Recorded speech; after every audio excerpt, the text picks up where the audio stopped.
Welcome to Saltgrass, a show about how local communities can engage with the climate crisis at a grassroots level. My name is Ali Hanley, and this episode about Gung Hoe growers is the last one in our collection of episodes from the Harcourt Organic Farming Cooperative. I've been following the progress of Gung Hoe since they first started out at Harcourt. I'm personally friends with both of the founders, Mel and Sass, and over the years I've also been a customer. So back in Series 1 of Saltgrass, released in 2018, which is 5 years ago now, I did an episode with Mel and Sass, which captures the story of the beginning of Gung Hoe. I really hope you can go back and listen to that episode on your podcast app, because this episode is all about the end of this incarnation of Gung Hoe. It's been almost a decade of effort and love and garlic from Gung Hoe, supplying our local community through the local farmers market, selling to cafes and restaurants, and providing boxes full of veg to seasonal and annual subscribers, people like me. We would pay up front at the start of a season, and then we had 12 weeks of boxes to collect from the farmers market each week. Each time there was a surprise combination of leafy greens, beetroot, radishes, eggplants, chilies, tomatoes, potatoes, garlic, and sometimes a little bunch of flowers or a little bunch of herbs, and just, so much more. And along with the box itself, we got an email newsletter with photos and stories from the farm and information relevant to what was in the box that week, so recipes or cooking and preparation suggestions for some of the stuff that was in the box. And then also, as a follower of Gung Hoe, I really enjoyed a glorious stream of photos on social media of dirty hands cradling beautiful fresh food, dogs sleeping amidst rows of beans, the beautiful mountain Leanganuk in the background. The weather, the workers, the highs and the lows, even a joyful series of photos called Field Couture, where the patched, stained and farm-filthy clothes of the Gung Hoe crew were celebrated. We who have been customers and followers and supporters of Gung Hoe have been let into the daily happenings on the farm and were gifted insight into the hearts and minds of these farmers. And I can't speak for others, but for me it's changed how I understand what food is, what it means to intentionally grow good food, and what it means to grow a community as well, and what really fresh food is like to handle, cook and eat. It was a lesson in seasonal cooking as well, because we saw in the boxes a reflection of abundance of different things week by week, and I had to learn to embrace and celebrate that and learn how to work with what was in abundance and stretch my culinary creativity and my preserving skills and all of that good stuff. So I was just one amongst a great many who felt sadness when Mel announced the news that Gung Hoe would not be renewing the lease out at Harcourt for another 3 years. So this episode is a big chat with Mel about how and why this has happened and how this reflects on our farming and food production systems. And then after this episode, there'll be a few bonus bits where I have talked to some of the restaurants and cafes that have been buying Gung Hoe food for the last little while, and you'll hear what it means for a restaurant to support a local grower and how that impacts their business, but why they also then choose to prioritise a local grower. And if any of you are curious to hear about Sass, who left Gung Hoe a couple of years ago, I also have a little update from her too, where she reflects on what Gung Hoe has meant for her over the years. So stay tuned for all of those. They'll be released in the next week or so. Of course, as ever, I want to acknowledge that Saltgrass and Gung Hoe have both been produced on Jara country, the home of the Dja Dja Wurrung. They have been zero-waste ecosystem guardians and custodians of this land for countless generations, and continue to lead the way and generously share their wisdom on how to live here better. I give thanks to them and honour elders past and present, always was and always will be Aboriginal land. Salt of the earth. Salt. Grassroots. Salt of the earth people. Grassroots change. Saltgrass.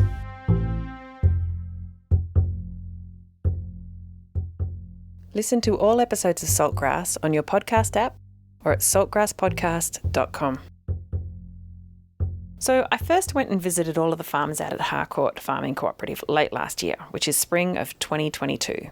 I caught up with all of them, except for the native plants nursery, but You know, you've heard in the last few episodes Tess from Cellar Dairy and the Orchard Keepers and Katie Finlay, the landowner. And all of them reflected on how hard the last season has been, with widespread flooding and sodden soils affecting each producer differently. At that point, all of them were doing it tough, but sounding hopeful. And if I had released the interviews I'd recorded back then early this year, so in, say, February, that's the story you would have heard. However, I didn't release those episodes for various reasons, and time and circumstances kept on moving on. And part of me honestly wishes I had released those episodes back when the stories were simpler. However, in talking to the Orchard Keepers and now Mel, after both of them have decided to not continue with the Harcourt Farming Cooperative, what we're hearing is more complex. It's a bit grittier and hopefully more revealing of just how hard it is to actually do this. Farm on a small scale, feed your local communities, and to try and detach a little from the food systems that rely on monocultures, fossil fuels, machinery, pesticides, synthetic fertilizers, and the food industries that put food on trucks, trains, boats and planes and send it vast refrigerated distances, and try and carve out some local, seasonal, soil and biodiversity friendly farms. And in spite of the difficulties of trying to farm in a different way to these massive corporate enterprises in our food systems and all of the complexities that come with working at a small scale with high intensity labour, I hope what you'll also hear from Mel and from others who speak around this is that there's something really precious that they get out of it that's not to do with the dollars, and it's a kind of riches that is not taxable. There's a really deep love of this work. And to mechanise our farming systems really takes that away from people. Maybe so many more of us would love to be farmers and we just don't know it. So when I went to have this big chat with Mel, I was asking her about what led up to the really difficult decision not to renew the lease. And she went right back to the start to talk about how it was when she and Sass first started Gung Hoe.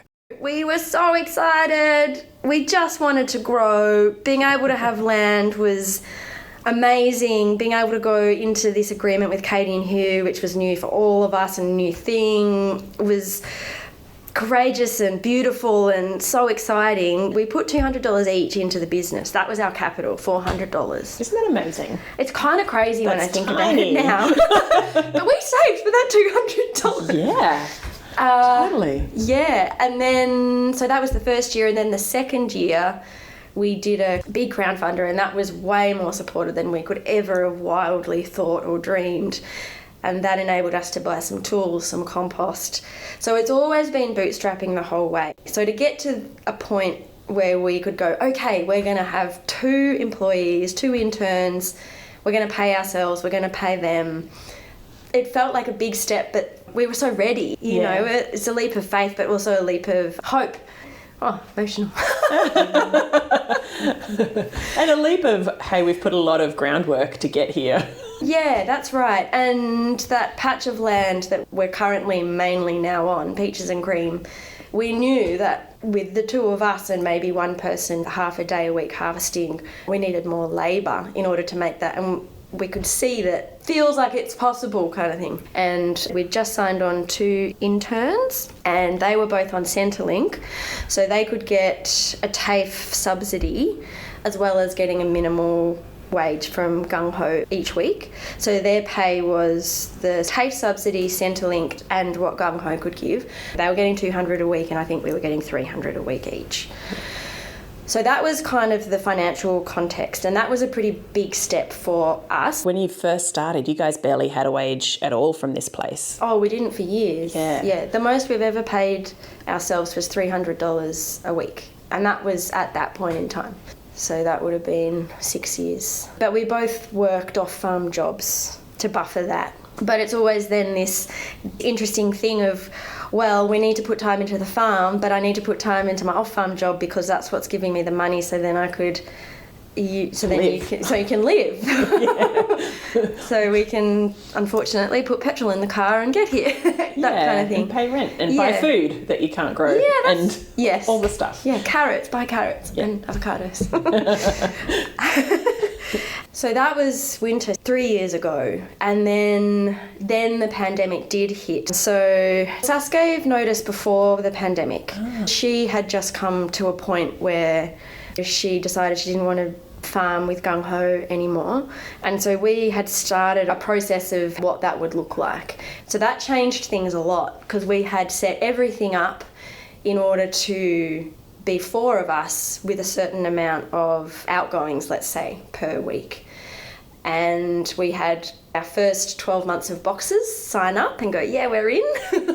So this is the first time people are committed to a whole year's worth of to boxes. 12 months rather than the seasonal ones, correct. Which was super exciting. So we actually had quite a lot of money in the bank, because a lot of people paid up front for that. The team went from 4 to 2. And still the amount of production required with half the amount of labour. Yeah. And so then I had to employ people, and I wanted to do it by the books, which just means super tax, all the things, and you're paying the award rate, which really is, it's not like that's heaps. It should be more. People who've worked here have given so much. That dollar amount per hour isn't...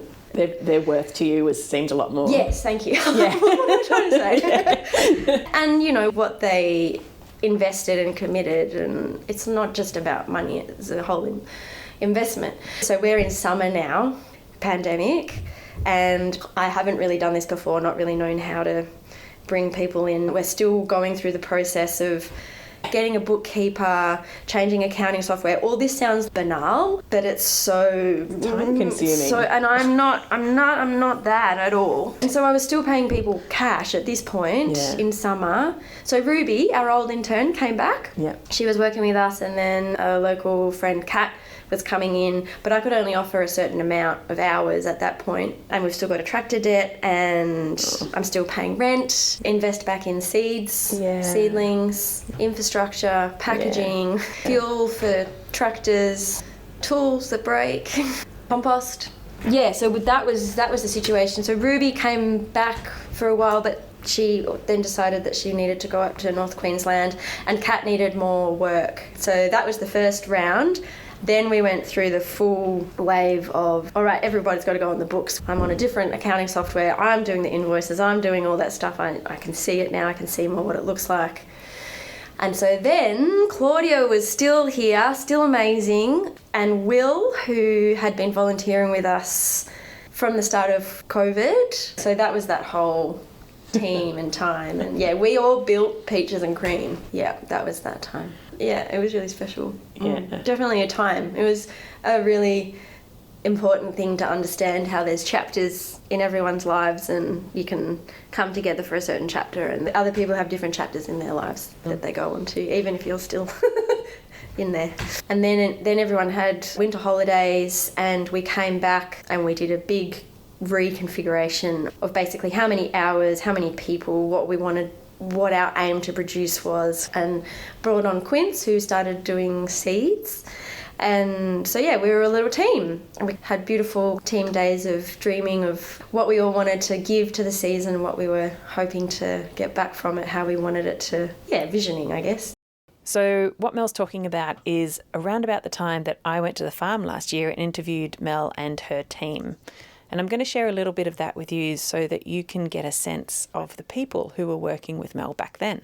Historically, and still currently, farming often has a mobile seasonal workforce. People come for a season to pick the fruit or do the labour needed, and then they move on.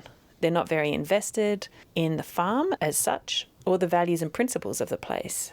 Not so for the team who work at Gung Hoe. This is Will, and after him you're going to hear from Pip and Claudia.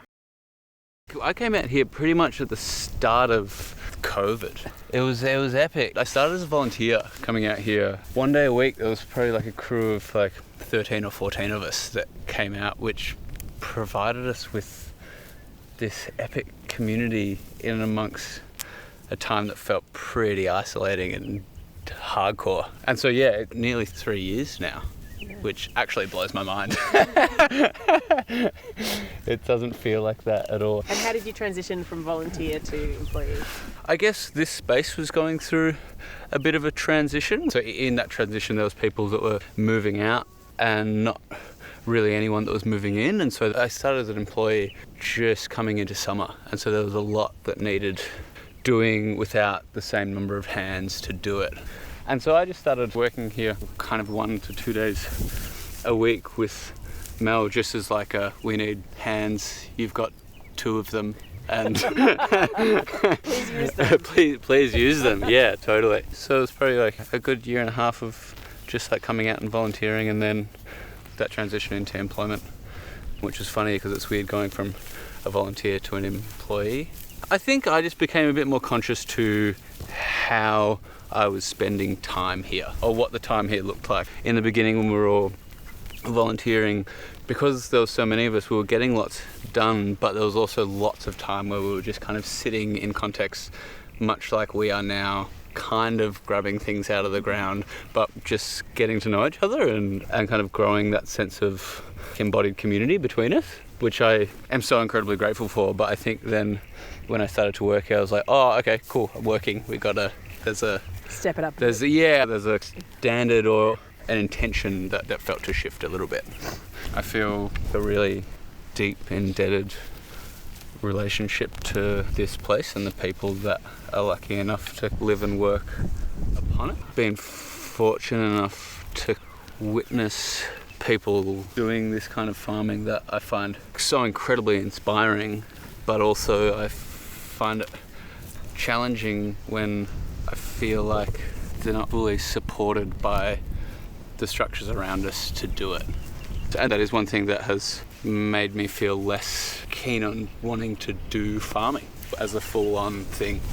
We don't necessarily support these spaces in terms of our expectation around food, prices of it and accessibility to it, and then kind of political structures and economic structures around it don't in any way, I think, support people adapting models that are good across the 3 levels: for the farmer, for the land upon which they farm, and for the community that surrounds them. Yeah, that's a great 3. I like that 3. Yeah, the soils. It's always quite beautiful when you pull up the top and see what's underneath. It's cool. Beautiful chunky worm. Yeah. I stopped pointing the microphone at you because I started focusing on the weed more than I was focusing on the interview. Right, Ali. Yeah, Ali. You can come back anytime. My name is Claudia.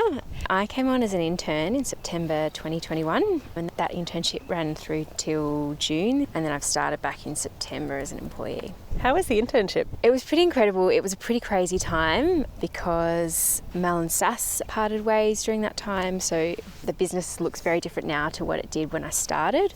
But I learnt so much in that time. It was very hands-on, kind of getting to see all different parts of the business. It was pretty life-changing, really, in terms of having that day-to-day experience of what farming's like, just being really in that flow of what happens every day on the farm. I think for me, I've really fallen in love with this way of working, with being attentive to plants and seeing life cycles and working with the elements. I really love that, and I don't think I'd ever be able to not have that as part of my life. But I think before starting the internship, I was like, I definitely want to be like a farmer, start my own market garden. And it's been a huge eye-opener as to just how intense it is. Farmers work massive, 60-hour weeks. And part of me is like, farmers have an incredible work ethic and sacrifice so much to be able to produce food the way that we do. And I have big questions around how to make that work for me, really.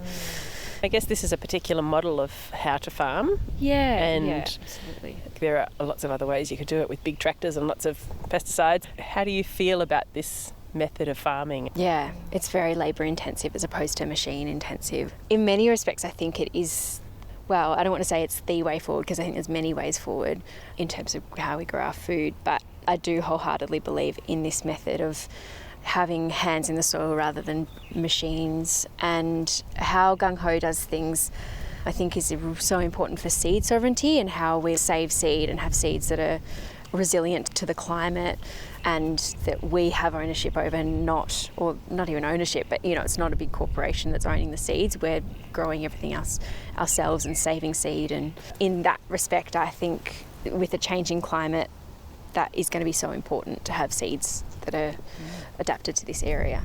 I'm Pip. I think I'll always be a farmer to some capacity. I think I'll always be growing food or working with animals. It's just a very important part of now who I am, and just feels really important to me to be able to grow food and eat food that I grow and be connected to the land through growing and eating. It just feels like it needs to have more support behind it. This work feels very important for the land and for the people in the community, and is crazy that Mel's having to work such long hours, but there's not any government financial support or anything there in place to honour that importance of this work. Yeah, throughout this time of working on different market gardens and having my own little market garden at one point, it's just like, this is hard work, but this is important work. And how do you continue that? I feel like I just have met a lot of market gardeners now who just get so burnt out and defeated. Yeah, and that's not what we need.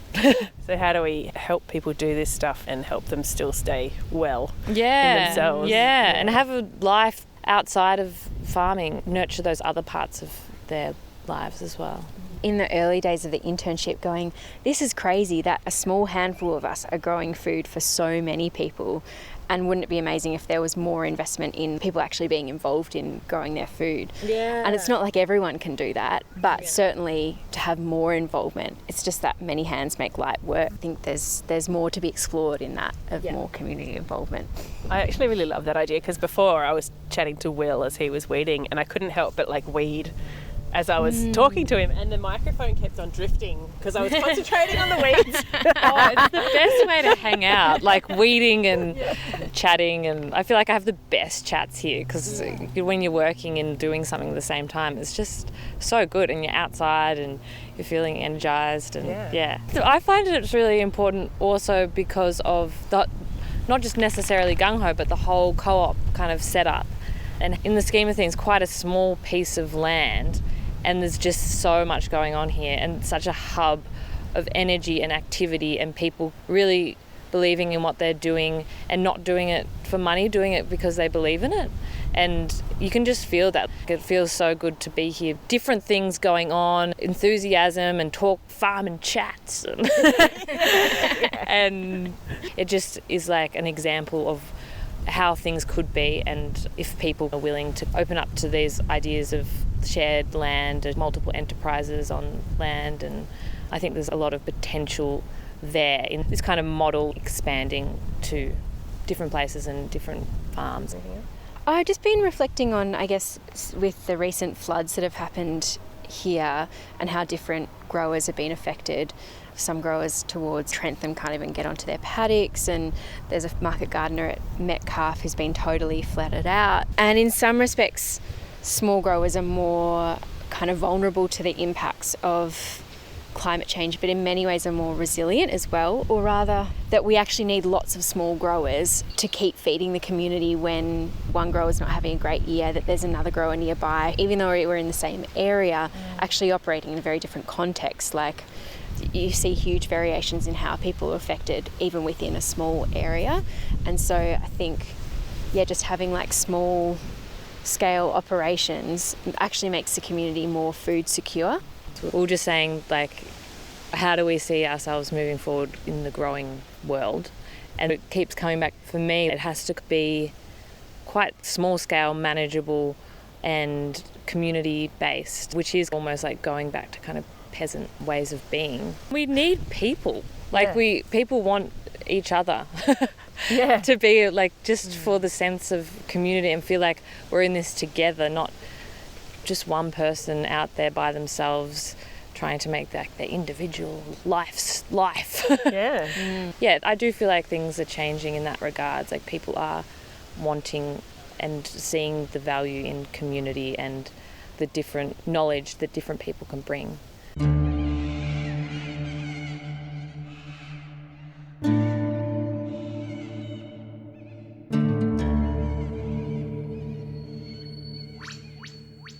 We had quite a lot of generous support from one couple, particularly over Dalesford Way, who gave us a bit of capital and said, you can pay us back half of it. I only want half of it back, and you can pay us back next year after the season. That's amazing. Yeah, people just are so generous. It's very overwhelming, but incredibly, it kind of goes, oh, okay, it's not just crazy. It does mean something. So we started really hopeful, and then we got La Nina, which broke us all a bit more than we all realised. So that means lots of rain. We had floods, we had soggy soils. That's right. Not enough sun. It was cold, nothing would grow, seeds washed away. Slugs ate everything, snails ate everything. We don't normally have a slug problem here because of the granitic soil. Anyway, it was just atrocious. To give you an example, in financial terms again, I didn't realise how full on it had been until I was going back in, probably would have been this year in March, looking back at it. And we made $3,000 from the weekly market over 6 months. It's like normally you should make that over 6 weeks. So I'd budgeted a certain amount that we would ideally make from the weekly markets, from our boxes, from restaurants, in order to cover the amount of hours that we had agreed to for the team and what we kind of thought needed to be done, and trying to be smart about, having for a field day, having us all there so we can get as much as we could done. And it's so nice for morale. And Quince was a new parent, and Quince's love is seeds and seeding and all things baby plants, all things babies. So, we really loved the idea of them being able to bring their baby along to work, because I'd also had the vision of like, well, if I have a baby, I want to strap it to my back and come out here and weed and plant, and I love that. But it didn't end up being ideal, just because I started getting a little bit kind of, well, I don't mind if you're here for 8 hours, but we've agreed on this amount of work to be done, and I can only pay you for these amount of hours. So we figured that out, and then it was just an evolving thing. And then seeds weren't getting planted because Quince had heaps of sick days. Was that linked to having a baby? So if the baby's sick, Quince can't come in. And then they got sick because, and then if the baby's sick and then their partner's sick, then they've got, just the whole thing. It's an interesting conundrum, because that's what happened to the orchard keepers as well. They all have young children. Totally. It's an important, and it all comes back to that such strict, that's what we were talking about, this like strict thing of by the hour and a certain amount, and I think I got really stuck in having to look at things in that frame. And it doesn't account for the humanity of our lives. No, but also people are relying on me for income. Yeah. So by end of November, beginning of December, I was freaking out. Basically, it got to a point because of the season that was in spring, and the reality was we still needed all that labour, even though we weren't seeing it in return in a financial way. My bookkeeper said to me, Erin, she's like, you need to cut staff. And I couldn't do it. I probably could have done it a bit, but I cut hours instead. That was my decision.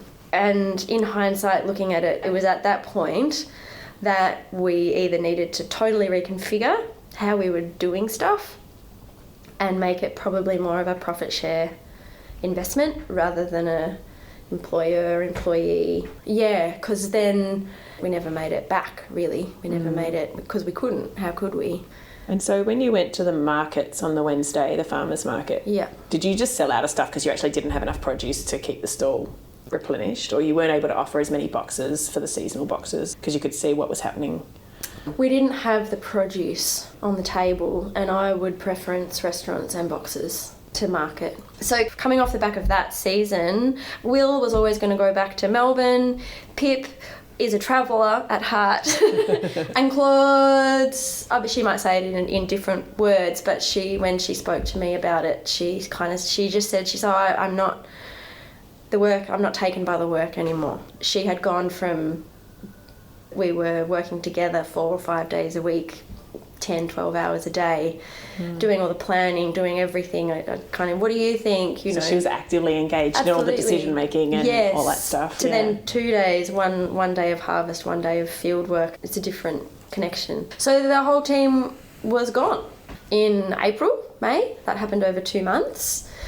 So in those 2 months then Pip and Will, Mel, you couldn't get help. So they helped me put an ad out, and then that's when we met Stella and Ellie.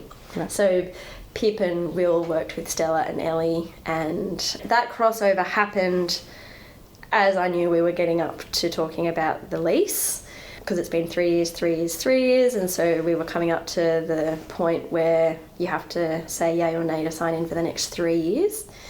And basically Ellie and Stella, I wouldn't have been able to do it without them, and Jess.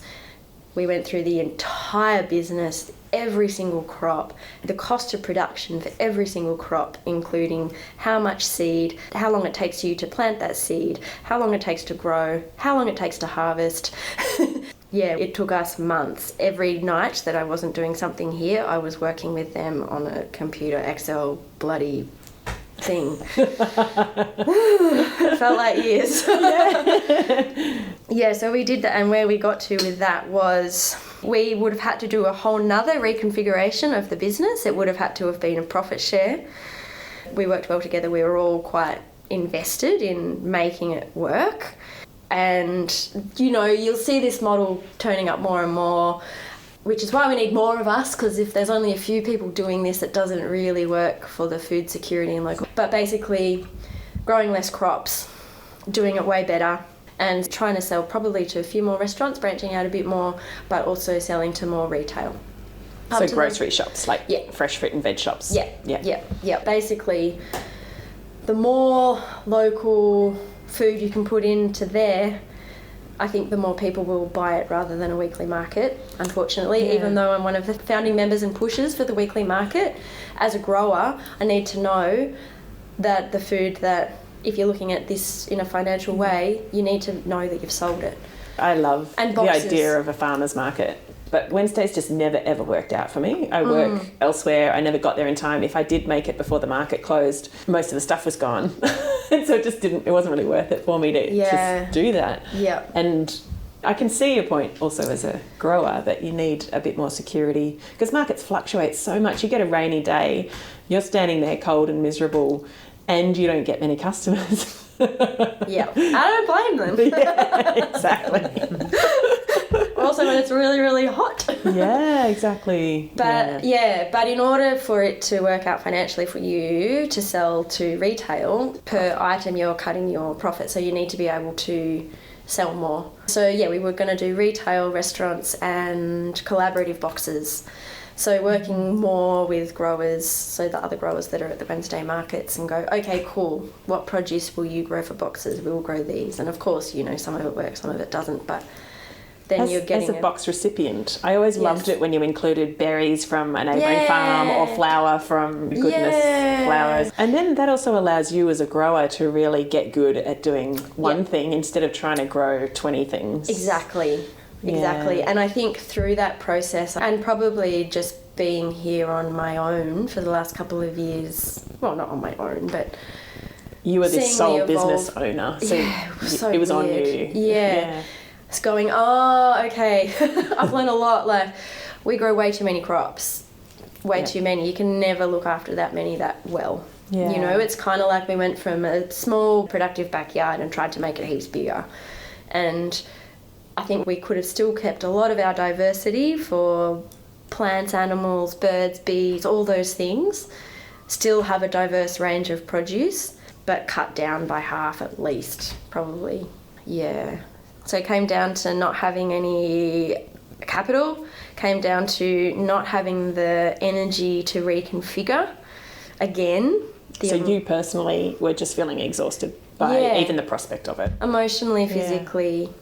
Unfortunately, I was. And I knew that even if we went into a profit share thing, it would take at least one season, probably 18 months, to get your flow, to understand, to go, this is how we need to do this crop, you know, blah, blah, blah. This is what people want. This is how you need it. This is how we can do it. This is what the land, this is how it grows, you know. It would still fall back on me unless there was a business partner legally involved. And I'd just been through a divorce, and it's terrifying.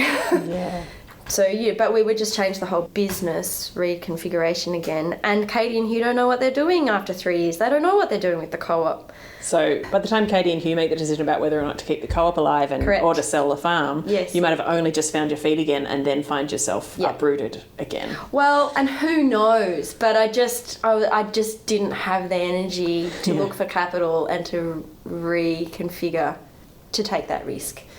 And then the final thing was relationships and land equity, because the reality is, like what we were saying, for us as the market gardeners, the biggest infrastructure is your soil, and I can't take that away. You could. You can scoop it up, put it in a trailer, drive off. I could. Jesus, I've dug for 10 years. We could do it again. Yeah. Yeah, and it might look different if I hate to say it, the financial business bit of it looked different. Yeah. Just the insecurity and going, I'm still paying rent even though I am improving this place. Yeah. But the reality when you're a renter and you're essentially living on the same land as the landlords, it's just a different power dynamic. Yeah, and I guess if you felt like Katie and Hugh were committing to the next 20 years of running a co-op and having people sharing the land with them, that might have been a bit more of a balance shifter. It would have been a balance shifter, but it also, I think, and this is something that the model has evolved for all of us, and this is what I'm not saying anything that we haven't spoken about and that we're not on the same page as, and everyone's has different emotions, I guess, and feelings about it because everyone has different levels of investment. Like, I know Tess can take her infrastructure away, whereas I feel like I can't do that, not the bulk of it. So I think it needs to be more of a land trust or something where actually it's not Katie and Hugh going, we're going to share this land. It's this land is shared. And they're aware that there's a dynamic there. Do you want to talk about how you're feeling about it as you let it go? Because I think sometimes when people see people moving away from a business, people go, oh, she's moving on to wonderful new things, but it's not always as clean cut as that, and sometimes these decisions are really messy and complicated and hard to make. Well, I didn't want it. That's not the decision I wanted to make. I didn't want to. But looking at all those factors, it does feel like the best decision. Yeah, I think I feel, I'll cry. Like, I'm gutted, Yeah. I love the work. I hate the hustle. Yeah. I hate it being a business. And I'm using the word hate because it's not that I don't agree with it. I've got this fire in my belly. I'm angry, I'm sad, and you've got to put it somewhere, right? But I definitely have a fire in my belly about, I really want to look at bunches of kale as food again, not as units of the money that they have to make in order to do this thing. And just the whole system in itself. Why do we have this disrespect for people that grow food, but also what food is?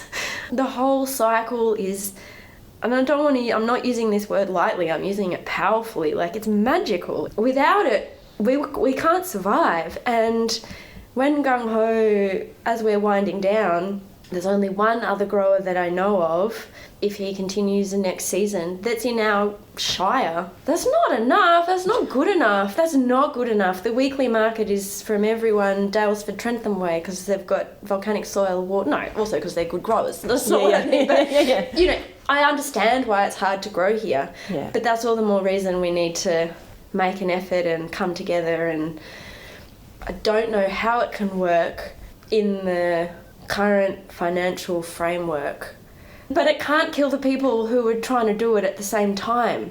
And actually the work, what it gives me back is it makes you come alive. It's being outside, being in the soil, all that stuff is so rich, being able to take home a box of food. You feel like, I feel more rich than that sometimes if I work somewhere else and I get a paycheck, because then I can share it in different, anyway, blah blah blah. Like, it's romantic and it's idealistic, but it's also not. I regret kind of going into this very business way of seeing it, but I think this place and this model is also very encouraging and quite strong on that being an important part, because you have to be a valid business. As long as you can pay your expenses and you have enough for what you need. And I guess the reality is at the end of it, I didn't have enough. I didn't have enough. I have to work 3 or 4 other jobs to be able to have enough. That sounds like I need a lot of money. I don't, but they're all a half day, one day. I don't know anyone who's making it work who doesn't own their land and isn't in a romantic partnership. Yeah. Long So they've term. got someone else in their life bringing in income to their lives and supporting them at home and supporting them, yeah. potentially even with their business occasionally. Well, absolutely. Yeah. Or if they're doing that business together, because then the money that business is making, sorry to bring it back to money, but Sass and I were always aware that whenever we went to farm workshops or anything, most of them were couples, and yes, everyone has their own expenses, but in order to be equal, we would give ourselves the same amount of money, but it meant that we would have to make more almost, because you're supporting 2 Households. 2 households. Yeah. The most we ever paid ourselves was $300 a week, which felt great. Yeah. But it's not much though compared to No. most people working in the world. It's not getting paid much. And so for you guys to give heart and soul and spend spare minutes not just on the farm but also doing the bookkeeping, doing the social media, posting and writing blogs, beautiful blogs. Thanks, Hallie. For so many years, and building community as well. Is a lot of what you've done is build awareness and build the community via sharing those moments and those insights of you as a farmer. And I know how much I valued getting those blogs and seeing those beautiful photos, and it really helped me feel really committed to supporting you guys, is getting that stuff from you. And I know that takes a lot, because I try and write things. I try and post on social media, and I'm so exhausted by doing the job of the podcast that there's not much left in me to write that stuff. So there's a lot more to it than just digging in the soil and going to market. I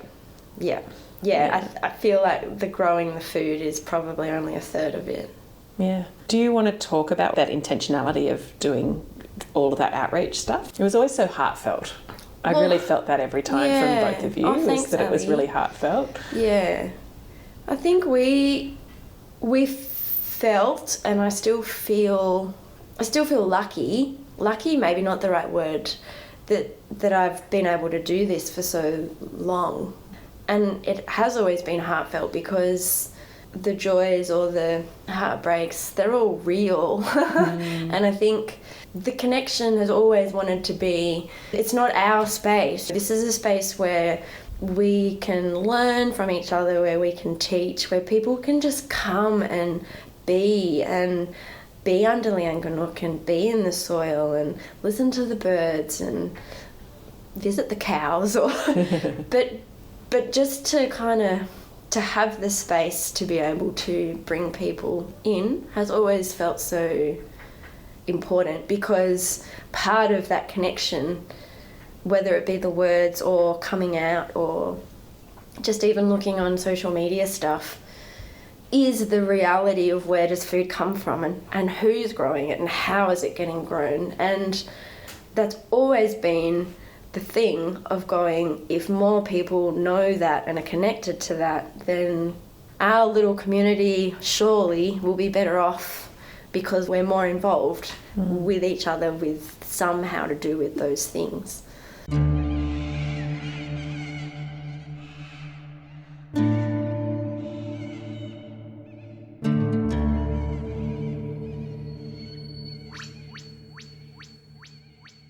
I think this is where we're at. I think this is where the movement's at. For me, being part of the co-op has been an evolving understanding of what's worked, maybe what could be different, but also just evolving of everyone's understanding of what people who don't have land need in order to produce food, or also what the land needs in order to produce food, or what we as a community need to fight for in order for things to happen. Where the energy and responsibility can come from, it's not just landowners, it's not just people who want to be producers. I think we all need to kind of step up to it a little bit. I think it's where the movement is. We're always 10 years behind the UK and North America and stuff, and they're totally looking at all these different agrarian trusts, and there's different models kind of floating around in different stages. I think we're all just learning because, yeah, it's such a different thing, isn't it? Rather than thousands of years ago where this is how people just lived. They lived with the land and they looked after it and it looked after them. And just trying to figure out how we can do it so we're not ripping off the workers, but also food is accessible. It's a real balance. I don't know if you can see beyond the next 6 months yet, but is there a sense in you of what would open up for you once you step away from this farm? What I've realised is, and this has been strong the whole time throughout, this isn't work that I want to do on my own. I want to do it with people who want to be here. I want to have a space where people feel comfortable and people can be themselves, can learn something new, can have conversations while we're weeding, while we're planting, while we're seeding. I think that's the essence of it for me, is where people feel like they can be themselves.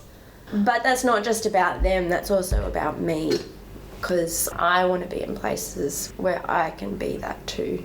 Yeah. We can all be our own little freaks and be celebrated and learn things and try things. And so just as a human to human with humans, there's that element of it, but also the taking stock of where we are, how we are, why we're doing what we're doing, how we're doing it, why are we doing it that way? Oh, we're doing it this way because we want to look after the worms, or we want to have places for the birds to come. You just get that by being around it and being involved, don't you? Because you're out on country in nature and it's teaching you.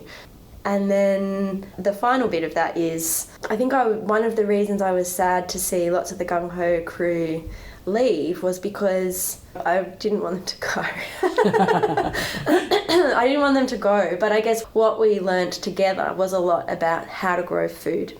The more people that know that, the better. So there's kind of 3 levels of that learning, which is always an exchange, because people always come with their own learnings and knowledge, and that's so priceless, it's invaluable, and not to be underrated or made any less of. So I carry all that with me, and I want to be open to what will happen next. I think the next 6 months is to try and finish off our commitment to the boxes, and to one of the restaurants gave us a bit of credit when they knew times were really hard last year. Like, it just continues, you know, these people going, we believe in you, we believe in what you're trying to do, we want to support you. So I'd like to keep our word as much as we can to that, and part of it I feel like is saying goodbye. So I'm riding the roller coaster of sad and angry, and there is a certain relief of not having to pay wages for myself or anyone else currently. Someone has volunteered to pay Ellie for 3.5 hours a week. Another example of community wanting to support me, I guess, and this place to not just be here on my own, which I'm really grateful for. So we will do that. And the relief of not having to worry so much about money, as long as we pay our way right to the end and can leave without too much debt. But more of it is coming back to all those things we were talking about. Oh, I just love this work. And I'm so grateful to have been able to do this and work with this land. I really feel like over the last 3 or 4 years, I really do feel like I have built a relationship here now with the mountain and the seasons, and I don't have the same relationship that I have with where I live, because I've been here and I've been intentionally investing here. And it's a relationship. It's not like I just come here and do my work and go home. Like, it teaches me. I try more and more always to listen and go, oh, okay, the winds are here, or oh, it's going to start getting hot soon, or the soil's going to start drying out. All these things, all these little signs that you notice, because I've been here for so long. It's the longest I've ever been anywhere, Ali, in my life, apart from where I grew up. And so to start to scrape the surface of what a relationship actually is, rather, it's not just extractive. A relationship with land. Yeah. It's not just extractive, it's what I'm sad about. But it also feels that's incredible also at the same time. That you've had it all. Yeah, yeah, absolutely. It takes a long time to start to know a place, and it's just going to get more and more extreme. The floods last year, I had no idea what to do. I had no idea. Absolutely no idea. And it was this weird thing of kind of going, I don't know you. What is this? I have no idea what. But then on reflection now, I go, whoa, that's what you're like when it's like this. And I know that the water flows through you in this way, on these angles, and that means that I shouldn't plant that there if it's ever going to be that rainy again, or I should plant in a dry season, I should plant that there because it'll hold the water. But I wouldn't have known that without that crazy, and it kind of like, okay, you're making even a bit more sense now, even though it's extreme, what you do, who you are. Yeah. Will you farm again? Like, do you think you'll try and set up shop somewhere else, or give it a rest for a bit and see what happens? I am pretty keen to have a rest, so I'm going to concentrate on the next 5 months, not committing to anything in the next 6 months, probably 12 months. But lots of people have sent forward things, which is not what I expected at all. Like offers for come and farm on our land. Come and have a look. Yeah. Cool. So once we get enough stuff in the ground here, I'll go and visit some people and I'll just let things percolate. I'm so keen to just be open and see what evolves. And I want to grow food, and I want to be in a space that I was talking about before, but I also want to look after myself. My ideal is to involve community, involve productive food and learning, and somehow being able to do the work that I love without the hustle. But I'm very aware that if I'm not doing the hustle, then it's paid off to someone else who's doing the hustle. So that's the other fire in the belly. How can we do this so food is seen as food and the magic that it is, and not the hustle? And I don't care if it's idealistic and romantic at this point in time. I think we have to start looking at ways that we can do it differently. Yeah, and always there's exchanges. I don't know what that looks like. It's very easy to say those words. When we did all of our numbers and we were looking at the reconfiguration and all of that stuff, it was still really tight. It was still tight. I think it's going to get more risky because I think weather's going to get more crazy. So you're going to need to be able to invest more in knowing how to grow. Ways that we're growing now, sure, some of the techniques and values underpinning stuff is the same, but I think you'll need to invest in more shade and tunnels and where you get your water from, all of that kind of stuff, in order for it to be something that is more robust. But I feel like we should feel the risk, but maybe it shouldn't just be the grower who feels the risk, or the people who are choosing to support that grower who feels the risk. I don't know how that's spread. I don't know. Let us not forget about the flavour and the beauty of a plant when either you save the seed, or someone gifts you a seed, or you find the seed, or you buy the seed, and it grows a plant that then you can eat. Don't forget that. It's very precious.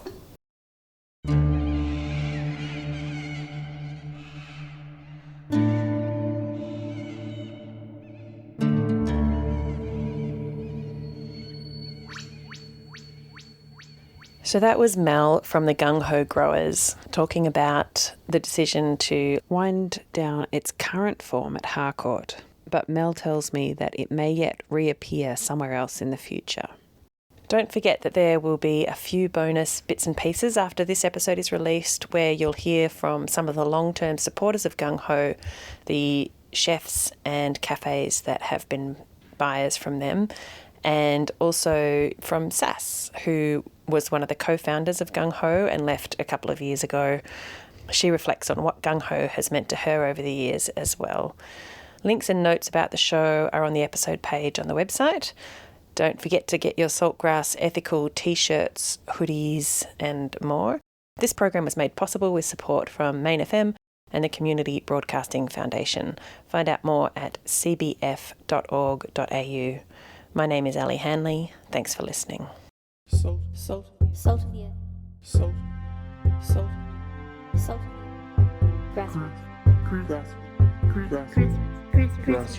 Grassroots. Salt of the earth people. Grassroots change. Saltgrass.